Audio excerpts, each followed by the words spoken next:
Hello children, how are you. कैसे हो आप सब। आई होप आप सब बहुत अच्छे होंगे।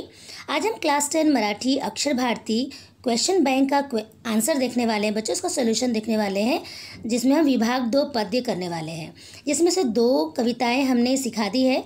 आज हम सीखेंगे दोन दिवस और औक्षण। ओके बच्चों, तो चलो शुरू करते हैं फटाफट हम ये वीडियो। सबसे पहले हम इस पोएम को अच्छे से पढ़ लेते हैं, इसकी मीनिंग हल्का समझ लेते हैं। बहुत शॉर्ट में आपको बता रही हूँ, तभी आपको समझ में आएगा बच्चों, नहीं तो नहीं समझ में आएगा। ठीक है, देखिए यहाँ पर क्या नारायण सुर्वे जी ने ये पोएम लिखा है। ठीक है, ये कविता नारायण सुर्वे जी ने लिखा है। ओके, मैं शॉर्ट में आपको इसकी मीनिंग बता रही हूँ। दोन दिवस वाट पाण्यात गेले, दोन दुखात गेले, हिशोब करतो आहे किती राहिले ते डोईवर उन्हाळे। देखो बच्चों, इसमें क्या है, गरीबों की ज़िंदगी के बारे में बताई गई है। लेखक जो कवि हैं, किस तरह से गरीब इंसान, मजदूर इंसान ज़िंदगी भर सिर्फ और सिर्फ मेहनत करते रहता है और इस आशा में कि अब हमारी ज़िंदगी बदलेगी, हम कुछ अमीर बनेंगे, हमारी ज़िंदगी बदल जाएगी। ये ज़िंदगी बदलती तो नहीं है, लेकिन वो मेहनत करते रहते और किसी किसी की बदल भी जाती है।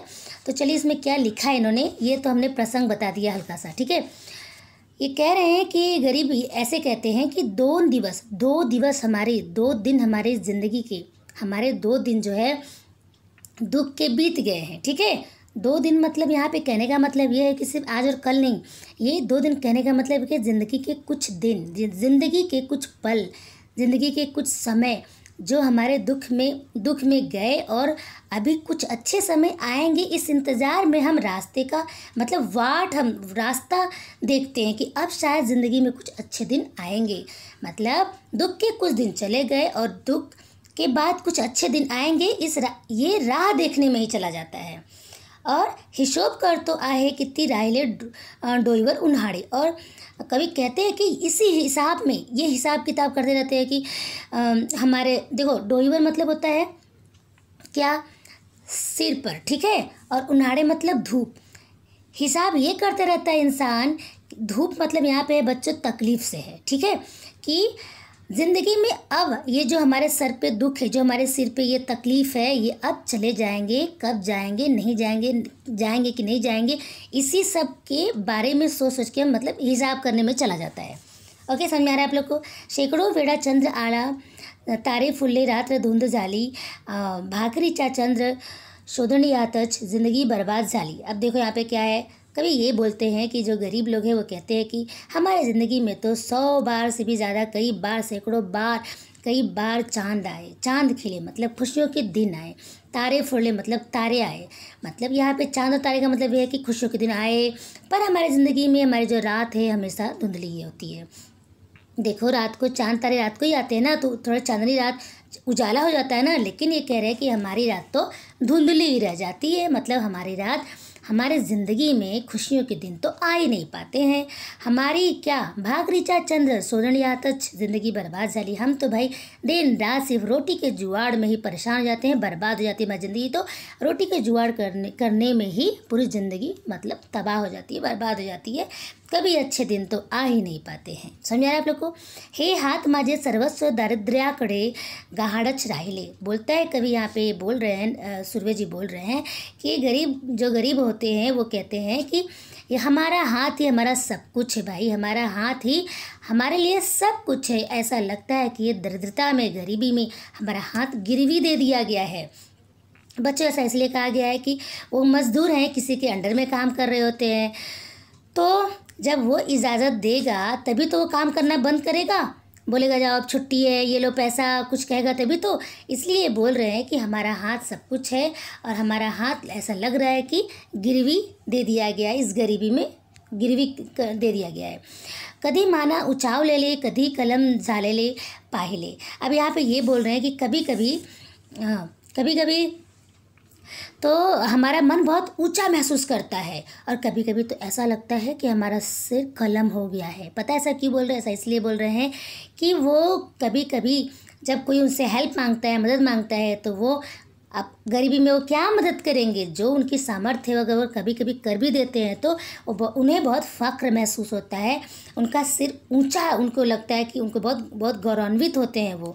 लेकिन कभी कभी क्या होता है, जब वो गरीबी के वजह से नहीं मदद कर पाते हैं तो उनको लगता है कि मेरा सिर कलम कर दिया गया है, काट दिया गया है। आई बात समझ में? चलो, हर घड़ी अश्रु वार विले नाहित पण असे ही क्षण आले।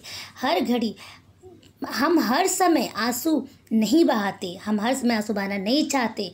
एक पल ऐसा आएगा, कैसा आएगा? तेव्या आंसू मित्र हो न सहाय यास धाउन आले, कि हाँ यही आंसू जो हमारे बह रहे हैं ना, हम इसको मतलब पोंछ ले रहे हैं, इसको हम बहने नहीं देंगे, क्योंकि यही आंसू हमारे एक दिन मित्र बनेंगे, दोस्त बनेंगे और दौड़ कर हमारी मदद करने आएंगे। ऐसा इसलिए कह रहे हैं कवि, ऐसा इसलिए बोल रहे हैं बच्चों, डीप मीनिंग समझो आप।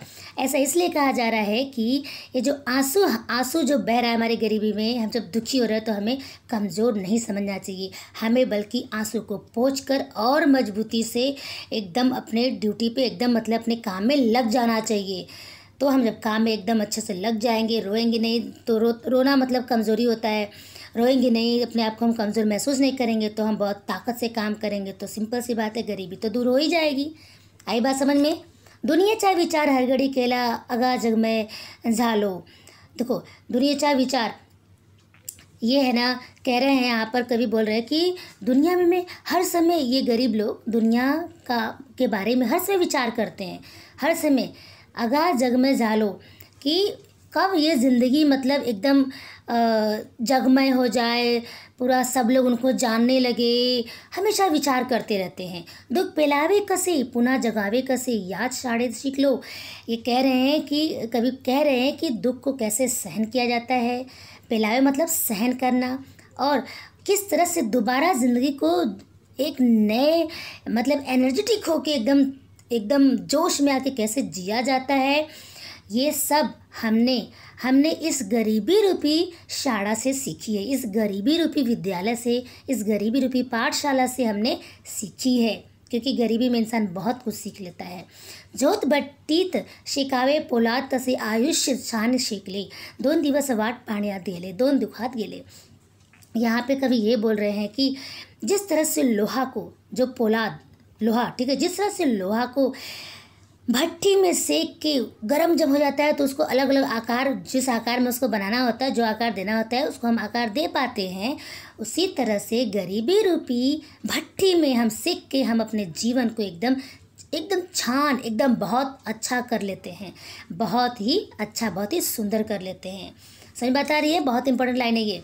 जिस तरह से, ध्यान दीजिए, अभी आपके पेपर में आएगा भी है, जिस तरह से बड़ी बड़ी जो भट्टियाँ होती हैं, आग जिसमें एकदम वो सब तपते हैं, उसमें लोहे को रख के पिघला के उसको अलग अलग आकार दिया जाता है, शेप अलग अलग देते हैं, उसी तरह से इस गरीबी रूपी भट्टी में हमारी ज़िंदगी तप के एकदम तपा दी गई है, हमारी ज़िंदगी एकदम तपा दी गई है, और इस तरह से हमारी ज़िंदगी एकदम सुडौल, एकदम शेप्ड हो गई है, बहुत अच्छे आकार में हो गई है, मतलब ज़िंदगी बहुत ही अच्छी हो गई है।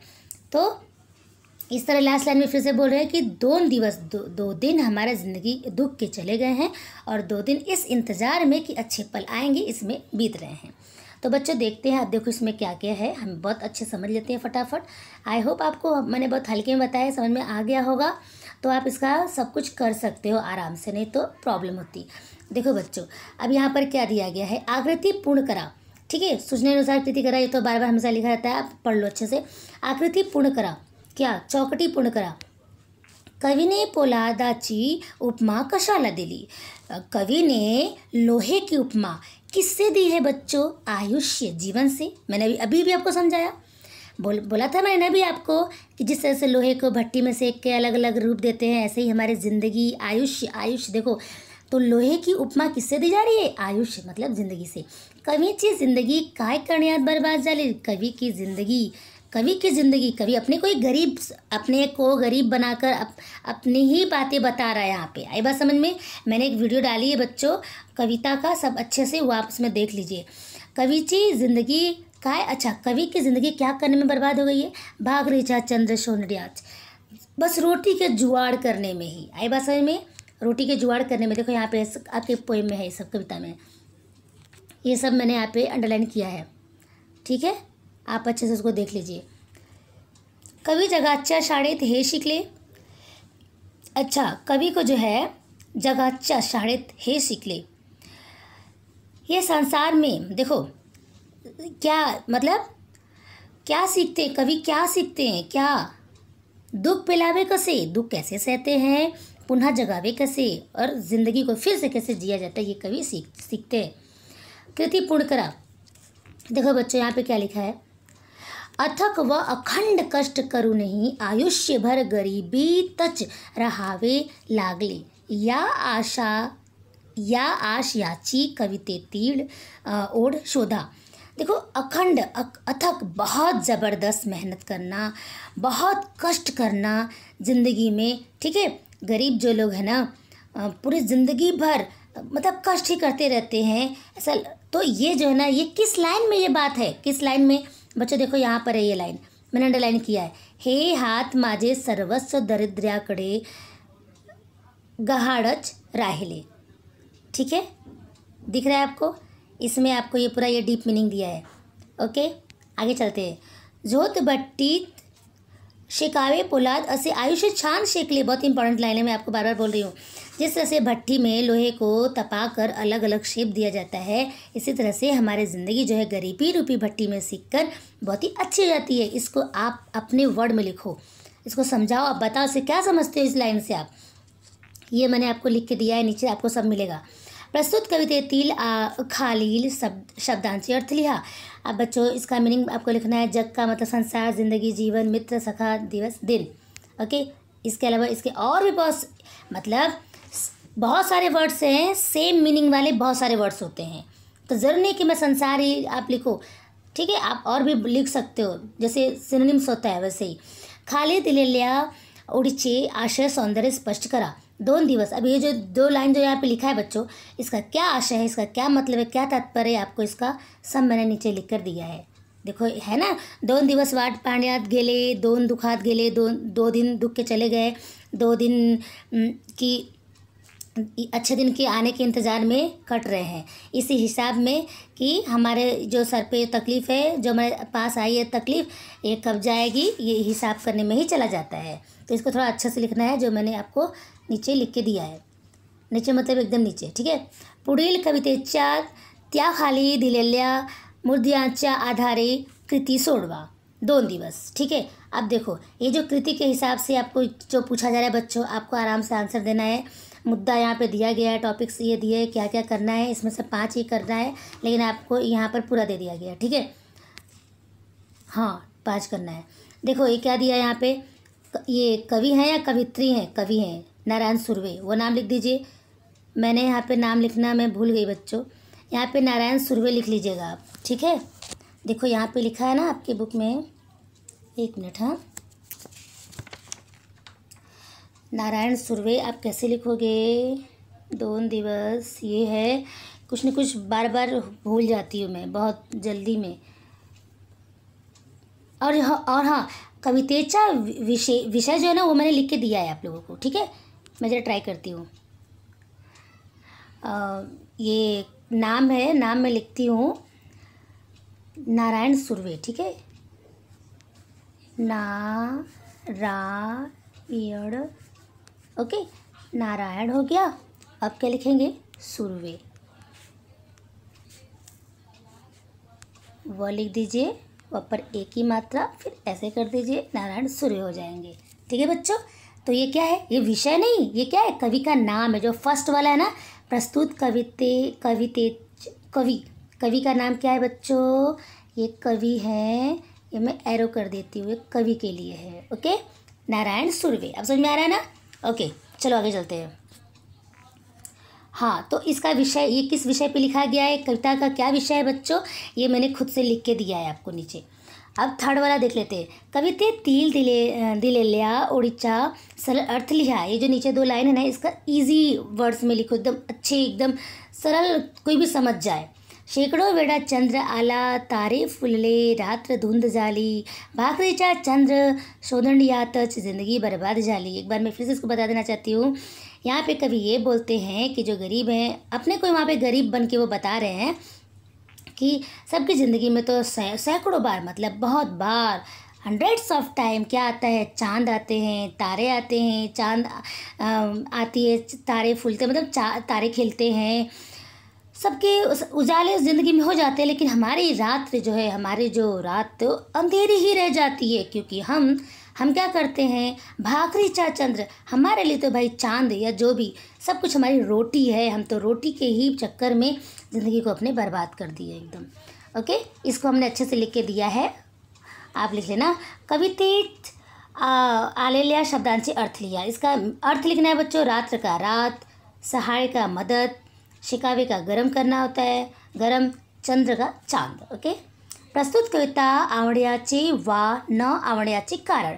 ये जो प्रस्तुत कविता, कौन सा कविता, 2 दिवस, आपको पसंद है तो क्यों, नहीं है तो क्यों, ये सारी बात आपको मैंने लिख के दिया है। ओके बच्चों, हाँ ये देखो ये सब है, ये सब इसके जो जो आंसर जो थे, ठीक है। जोध बटी शिकावे पुला तसे आयुष छान शेखले, ठीक है। चाहे तो आप ये वाला लिख लो, मैंने 2 दिया है, 2, चाहे तो ये लिखो, चाहे तो आप ये वाला लिखो, ये ज़्यादा आई थिंक आपको ज़्यादा अच्छा रहेगा, आराम से लर्न कर लोगे, ठीक है। ये वाला देखो, इसका भी आंसर वही है जो उसमें पूछा है ना, वही इसका ये आंसर है यहाँ पर, ठीक है। आप इसको अच्छे से तैयार कर लीजिए। अब हमने ये भी देखिए, 2 दिवस पाठ पाने आती है ना, ये वाला, ये इसको अच्छे से आप कर लो बच्चों, ये सब आपकी बुक में है। ओके, ये देखिए प्रस्तुत कविता का जो विषय था 2 दिवस का, वो मैंने यहाँ पे लिख दिया है। अब ये क्या था, कविता हमें क्यों पसंद है, और पसंद है तो क्यों पसंद है, पसंद नहीं है तो क्यों नहीं पसंद है, इसके बारे में। हमें तो फिलहाल पसंद है, आपको भी पसंद होगा, सबको पसंद है। अक्षर, चलिए अक्षर करते हैं। अक्षर मतलब पहले हम समझ लेते हैं बच्चों, अक्षर मतलब आरती उतारना, किसी का आरती करना, ठीक है। अब इसमें हम क्या देखेंगे, पहले हम इस पोएम में हम ये देखेंगे बच्चों, जो सोल्जर होते हैं, जो सैनिक होते हैं, जो अपने देश की लड़ाई के लिए, अपने देश की मतलब प्रोटेक्शन के लिए जब जाते हैं सीमा पे लड़ने के लिए दुश्मनों से, तो उस समय क्या मतलब माहौल होता है, वही माहौल इस कविता में लिखा गया है। इसकी कौन, ये कवित्री हैं, कवित्री का नाम क्या है, इंदिरा संत। ओके, इन्होंने बहुत सुंदर भाव व्यक्त किया है यहाँ पे, जो देख लेते क्या है फटाफट शॉर्ट में।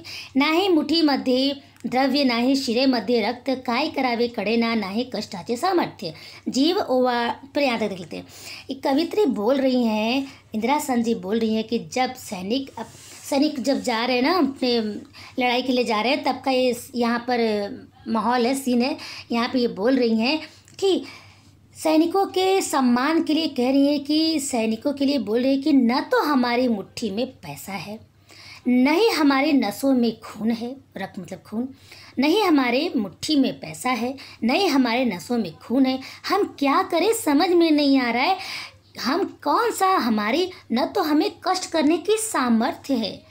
सैनिक के लिए बोल रहे हैं कि हम तुम्हारे लिए क्या करें, तुम जा रहे हो, हम तुम्हारे सम्मान में ऐसा क्या कर दे, हम तो तुम्हारे लिए कुछ कर ही नहीं पा रहे हैं यार। हम तो न तो हमारे लिए, न तो मतलब हमारे हाथ में पैसा है, नहीं हमारे नसों में खून है, तो हम क्या करें, ना तो हम तुम्हारे लिए कुछ ऐसा कर सकते हैं, कुछ कर भी नहीं पा रहे हैं। जीव ओवाड़ावा तरी, जीव किती हा लहान, तुम जैसे महान लोगों के सामने तो हम कुछ है ही नहीं, हम एकदम शून्य हैं, हम एकदम कुछ भी नहीं, हमारी कोई हस्ती ही नहीं है। तुम शूरवीर हो, तुम कितने महान हो, सैनिक हो, तुम कितने महान हो, हम तुम्हारे सम्मान में क्या करें। अरे हमारे पास तो कुछ है ही नहीं, तुम्हें सम्मान देने के लिए कुछ है ही नहीं, अगर जो भी देंगे सब छोटा पड़ जाएगा तुम्हारे इस समर्पण के आगे। जीव, अच्छा अब यहाँ पे तुझ्या शौर्य गाथे पुढे त्याचे केवढीशी शान, वर घोंगावे बंबारा पुढे कल्लोड धुराचे, धडाधडत्या तुफानतून तुझे पाऊल जिद्दीचे। अच्छा यहाँ पर देख लेते पहले, कहते हैं कवित्री बोल रही हैं कि तुम्हारे शौर्य की गाथाएं बड़ी महान है, तुम कितने वीर बहादुर होते हो, तुम्हारी शान कितनी है, तुम्हारी शान के आगे तो हम कुछ भी नहीं है, कहीं ठहर ही नहीं सकते। और तुम जब जाते हो युद्ध के लिए तो कितना गोली बम, कितना ये सब बारूद, ये सब की आवाज़ आती है, कितना धाड़ धाड़ की आवाज़ होती है, उससे पूरा धूल उड़ने लगता है, बड़े बड़े तोप चलते हैं, दिखा ना, धड़ाधड़त्या तोहफातून, इतनी ये सब चलते, तोप चलते, बड़े बड़े गन बंदूक चलती हैं, तो सब धूल उड़ने लगती है, युद्ध क्षेत्र में धूल उड़ने लगती है।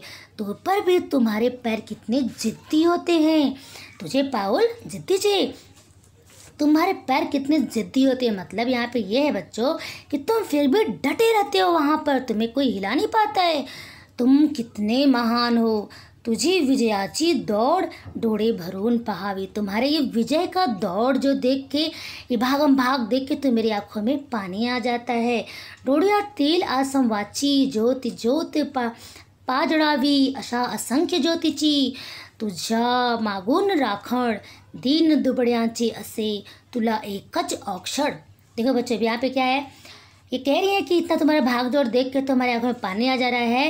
और ऐसे ही मैं ही नहीं हूँ एक, ऐसे ही असंख्य लोग हैं तुम्हारे सम्मान के लिए, तुम्हारे ये सिंपैथी दिखाने के लिए, तुम्हारे सम्मान के लिए ऐसे असंख्य लोग हैं जो अपनी आंखों से तुम्हारे सम्मान के लिए, ये जो उनकी आंखों से जो पानी गिरता है, जो बूंद बूंद जो आंसू बहता है, वो एक एक ज्योत है, एक एक लौ है। जो जैसे दिया जलता है, इसका लौ ऊपर उजाला ऐसे ऊपर जलता है ना बाती में से, तो वो है, वो लौ है तुम्हारे लिए।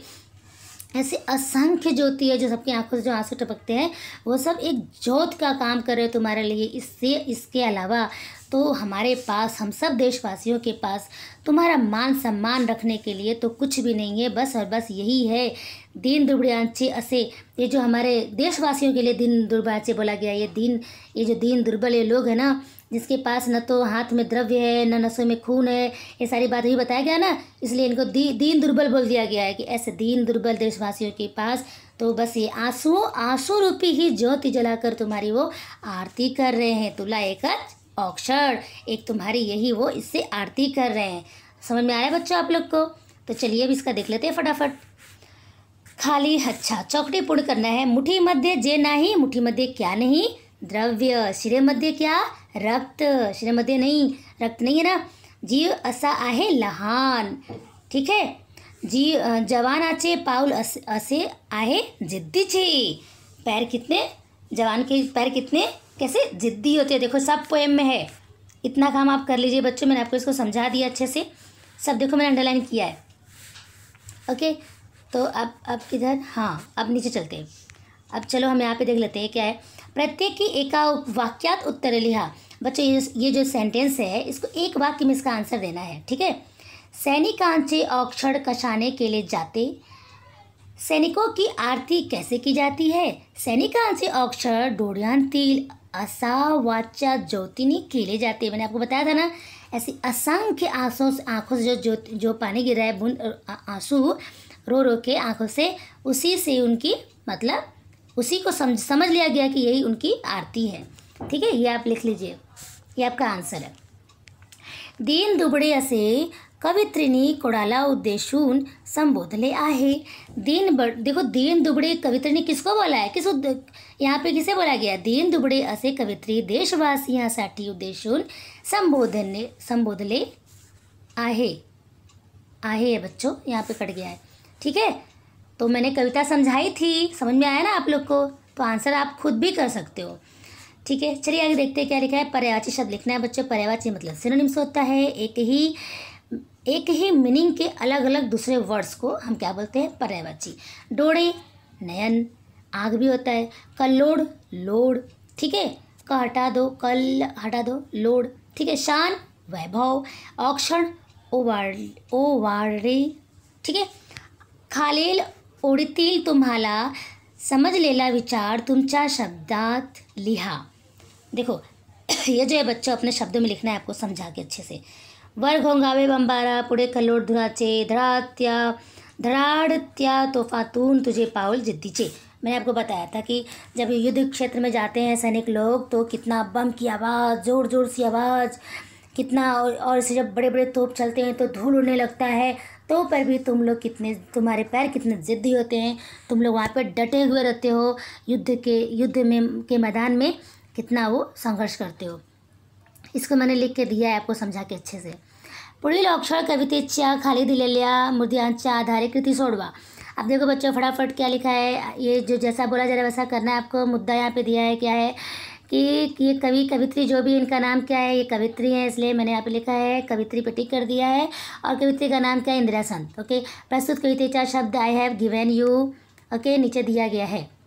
कविता तिल दिलेलिया उड़ीचा सरल अर्थ लिया, इसका भी सरल अर्थ में लिख दो। जीव ओढावाला क्या लिखा है, जीव ओवाडवा तरी जीव किती हा लहान, तुझ्या शौर्य गाथे पुढे त्याची शेवटीची शान। ठीक है, मैंने समझा था कविता में, एक बार फिर से बता देती हूँ हल्के में कि तुम जो जीव हो ना, तुम जो जीव आत्मा हो, बड़े महान हो, तुम्हारे आगे तो हम कुछ भी नहीं है, कुछ भी नहीं, एकदम शून्य हैं, ज़ीरो हैं। तुम्हारे शौर्य की गाथाएं बड़ी महान है, बड़ी अच्छी अच्छी महान महान गाथाएं हम पढ़ते हैं, बोलते हैं ना कि भगत सिंह के बारे में पढ़ते हो, कभी महात्मा गांधी के बारे में, ऐसे न जाने कितने सारे फ्रीडम फाइटर्स के बारे में। तो ये तो शौर्य की गाथाएं ही तो हम पढ़ते हैं, तो कितनी शान की बात है, कितनी बड़ी बात है, ये सारी बातें हमने लिखी है बच्चों। कवितेत आलेल्या शब्दांचे अर्थ लिया, शब्दों का अर्थ लिख दो। द्रव्य का मतलब होता है संपत्ति, पैसा। शीर का मतलब होता है नस, रक्त का मतलब होता है रुधिर, खून, ओके। और आंसुओं का मतलब होता है अश्रु। प्रस्तुत कविता आवड्याचे वा न आवड्याचे कारण। ये जो कविता है औक्षण, ये आपको पसंद है तो क्यों पसंद है, और नहीं पसंद है तो क्यों नहीं पसंद है, ये वजह आपको अच्छे से देना है। सो मैंने आपको सब कुछ लिख के यहाँ पर दिया है, ओके। ये औक्षण का सब है, ठीक है बच्चों। आई होप आपको समझ में आया होगा। और भी कोई प्रॉब्लम हुई होगी तो बच्चों सॉरी उसके लिए। अगर आपको कुछ भी प्रॉब्लम हुई होगी तो हम इंसान हैं, ठीक है। तो और आपको जो भी रिक्वायरमेंट हो आप दे सकते हो, okay. Bye bye, thank you.